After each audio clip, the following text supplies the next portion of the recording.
సమయం ఎంతో గడిచిపోయింది, కానీ పోటాపోటీగా జరుగుతున్న వారి యుద్ధం మాత్రం ఆగడం లేదు. కర్ణుడు నాగాస్త్రాన్ని ప్రయోగిస్తూ, శల్య నేను అర్జున్ని ఓడించలేవు అని అన్నావు కదా, ఇప్పుడు చూడు అని అన్నాడు. నాగాస్త్రం మీద అశ్వసేనుడు అనే రాక్షసుడు ఆ అస్త్రానికి అదనపు శక్తిగా చేకూర్చుకున్నాడు. అంతేకాక అతను అర్జున్ కి శత్రువు. అశ్వసేనుడు విషం కక్కే నాగాస్త్రం కలిసి అస్త్రం అర్జున్ని అంతం చేస్తుంది చూడు అని కర్ణుడు శల్యునితో అంటూ దాన్ని వదలబోతుంటే కర్ణుని ఏకగ్రతం భంగం చేస్తూ శల్యుడు, నీ గురి సరిగ్గా లేదు కర్ణ, దాన్ని సరి చేసుకో అని అన్నాడు. కర్ణుడు ఆగి బాణం గురిని సరి చేసుకుంటున్నాడు. అది చూసిన కృష్ణునికి గురి తప్పని కర్ణుడు రెండవసారి తన గురిని సరి చేసుకుంటున్నాడంటే అది శల్యుని వల్లనేనని, దాని వల్ల ఎదురు పక్షానికి దాన్ని ఎదుర్కొనే సమయం ఇస్తుడన్న విషయం అర్థమై అందుకు సిద్ధపడ్డాడు.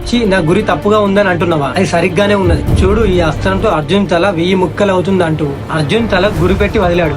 అది నాగాస్త్రం అని కృష్ణునికి అర్థమైంది. కానీ ఆ విషయాన్ని అర్జున్ కి తెలియజేసి అతను దానికి విరుగుడుగా మరో అస్త్రాన్ని సంధించేంత సమయాన్ని నాగాస్త్రం అతనికి ఇవ్వదు. ఏమి జరిగిందో తెలిసే లోపనే అర్జున్ తల నిజంగానే 1000 ముక్కలవడం